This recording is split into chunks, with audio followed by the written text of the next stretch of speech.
Mesdames et messieurs, bonjour, vous faites bien d'être avec nous dans Rural Info, donc voici le sommaire. Les systèmes financiers décentralisés SFT, partenaires du Fonds national de développement agricole, ont été dotés de kits informatiques ce vendredi par le Programme d'appui au développement durable du secteur agricole PADSA. Ceci dans le but de mieux appuyer le développement du secteur agricole. Les acteurs du secteur agroalimentaire ont tenu une rencontre le mercredi dernier à la Chambre de commerce et d'industrie du Bénin, CCIB. Cette rencontre vise à accompagner les transformateurs de produits agroalimentaires afin qu'ils prennent conscience de l'importance de la certification et de l'autorisation de mise à marché de leurs produits. En page interne, nous abordons cette longue sécheresse qui sévit au Maroc. Elle a causé d'énormes préjudices aux producteurs agricoles, selon le ministre marocain de l'Agriculture. Voilà pour le sommaire, le développement dans une poignée de secondes. Une délégation de l'équipe USADF s'est rendue au siège de l'établissement Oasis des enfants ce mardi 19 avril 2022 dans le but de s'enquérir de l'impact positif de leur appui à cette petite et moyenne entreprise qui s'investit dans la lutte contre la malnutrition au Bénin. Cédric Bakpé nous raconte des moments forts de cette visite. C'est une forte délégation de l'équipe USADF qui a effectué une visite de travail au siège de l'établissement Oasis des enfants ce mardi 19 avril 2022. La directrice régionale et la chargée du portefeuille du Bénin sont venues constater ce à quoi ont servi les différents fonds alloués à Dame Edith Mireille Deguénon, directrice de l'établissement Oasis des enfants. Ces fonds sont issus du partenariat entre le gouvernement du Bénin à travers le ministère des Petites et Moyennes Entreprises et l'USADF. Nous avons eu une entreprise répondant aux normes. Nous avons eu le bâtiment qui s'est agrandi, qui répond à la marche en avant. Nous avons reformulé notre farine. Nous avons eu la chance de fournir les factures normalisées à nos clients. Et actuellement, ça a donné un peu de visibilité pour nos produits. Malgré ces appuis, elle reste encore ouverte à d'autres possibilités de financement pour l'atteinte de ses objectifs futurs. À long terme, nous allons développer le côté sensibilisation des mamans sur la santé nutritionnelle des enfants. Donc, c'est ce que nous avons. La lutte contre la malnutrition ne peut pas s'arrêter seulement sur les produits. Il faut sensibiliser les mamans à comment composer, concocter les repas made in Bénin pour que les enfants puissent se sentir bien. Notre farine Délice Familia remplit énormément les conditions qu'il faut. Délice Familia, c'est une farine qui donne la santé, la croissance et la vitalité. C'est très riche en protéines. Nous avons pensé à ceux qui sont allergiques au soja et nous avons sorti aussi une farine sans soja. Une visite guidée a permis à la délégation de l'USADF de vérifier l'installation de l'unité de transformation, lieu de fabrication des farines Délice Familia. Toute l'équipe est satisfaite parce que déjà, elle a bien utilisé rationnement et judicieusement tous les fonds mis à sa disposition pour s'offrir un cadre de travail qui répond aux normes qu'elle-même vient de dire et qui bénéficie même de la certification de l'Agence béninoise pour la sécurité sanitaire des aliments. Et donc, aussi, elle a la chance de recruter des professionnels tant dans le domaine de la technologie alimentaire pour l'aider à améliorer la qualité de son produit, aussi dans la gestion comptable et financière pour asseoir une bonne gestion de son entreprise et tout ce qu'il faut, les petits équipements, la facturation et autres pour être en règle par rapport au fisc, aux impôts du pays. C'est énormément d'entrepreneuriat et ça se voit à tel point l'entreprise est venue d'une vision, une idée à quelque chose de concret qui produit quelque chose qui bénéficie les populations aussi bien que les fournisseurs des matières premières. C'est ça qui nous fait vraiment plaisir. De tels soutiens renforcent l'établissement Oasis des enfants dans sa lutte contre la malnutrition au Bénin. La Chambre de commerce et d'industrie du Bénin, CCIB, a rencontré les acteurs du secteur agroalimentaire en vue d'apporter de larges éclaircissements au sujet des procédures de certification et d'autorisation de mise sur le marché public des produits alimentaires au Bénin.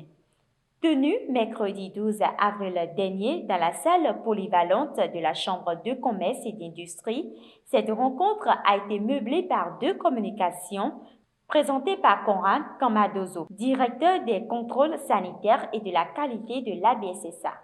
Cotonou a abrité du jeudi 14 avril au samedi 16 avril 2022 au Palais des Congrès le concours Osez de T-World Investment, le plus grand rendez-vous des entrepreneurs et investisseurs.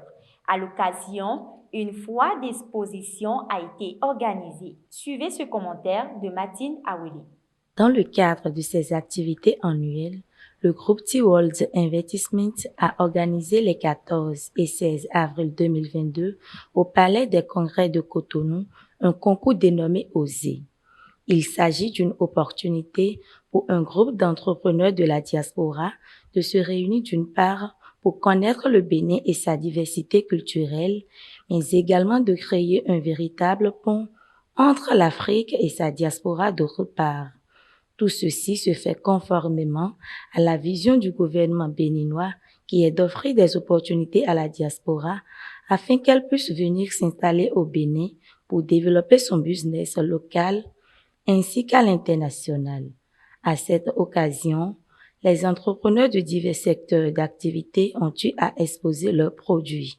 Important partenaire stratégique dans le dispositif du financement agricole du Fonds national de développement agricole, les systèmes financiers décentralisés SFT ont bénéficié de divers appuis devant leur permettre de disposer de données statistiques afin de mieux satisfaire la demande.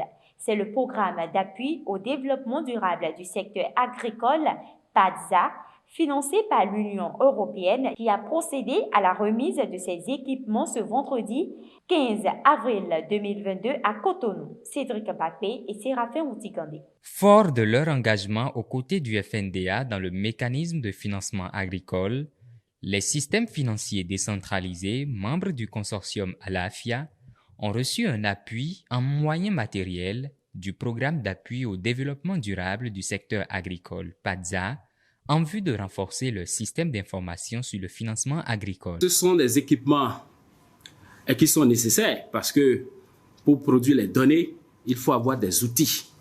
On n'a pas nécessairement besoin d'une plateforme, on a aussi besoin des outils matériels. Donc c'est pour accompagner les SFD à pouvoir avoir ces matériels que le partenaire a jugé bon, pourquoi pas, de renforcer les capacités de production donc de données des SFD partenaires du FNDA. À travers cette remise de matériel, on vous donne plus de moyens pour valoriser ce que vous faites en mettant à la disposition du pays des informations capitales sur le financement du secteur agricole. C'est pour accélérer les choses que le ministère de tutelle du Fonds national de développement agricole a validé cette proposition du Fonds national de développement agricole de vous accompagner en mettant ce matériel.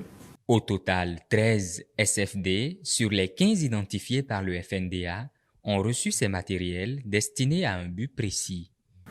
Cet appui constitué d'équipements informatiques, de logiciels spécifiques et de scanners vous permettra d'entrer en lien avec le CIFA, déjà opérationnel au niveau du consortium ALAFIA, je le précise, sont exclusivement destinés à la collecte, le traitement et la diffusion des données sur le financement agricole.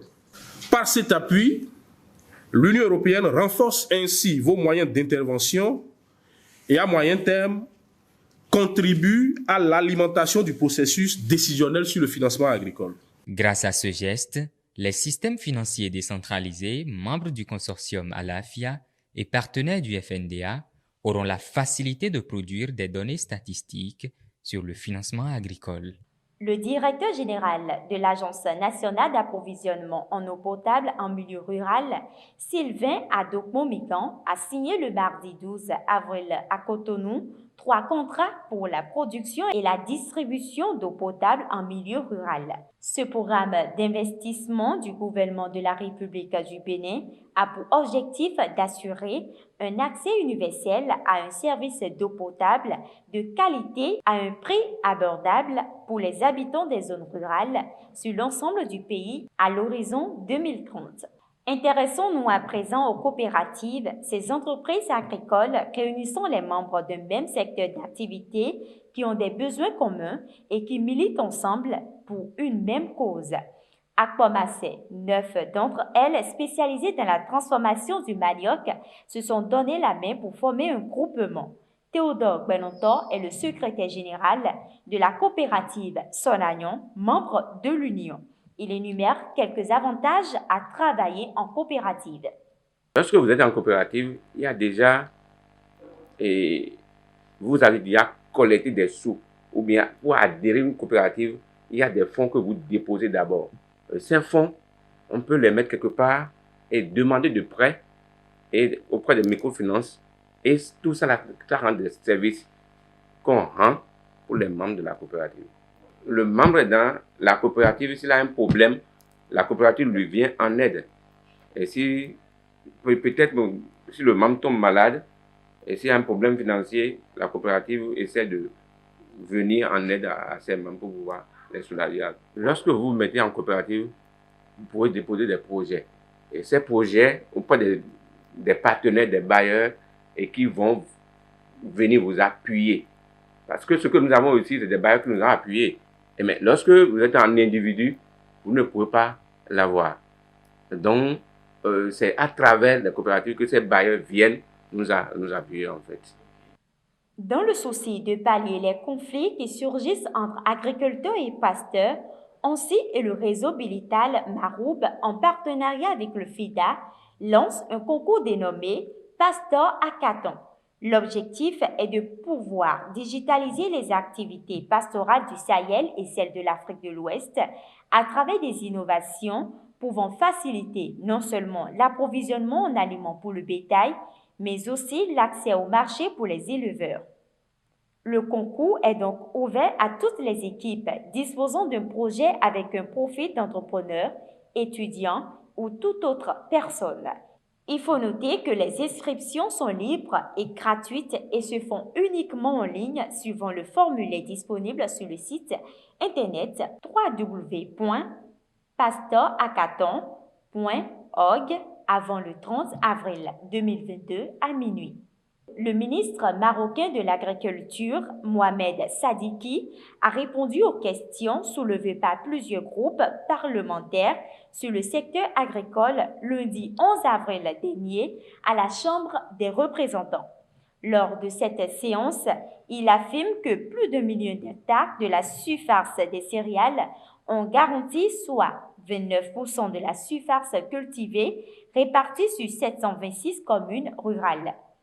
À en croire ces dits, la sécheresse exceptionnelle vécue cette année au Maroc a engendré la perte de plus de la moitié des cultures céréalières dans des conditions peu satisfaisantes.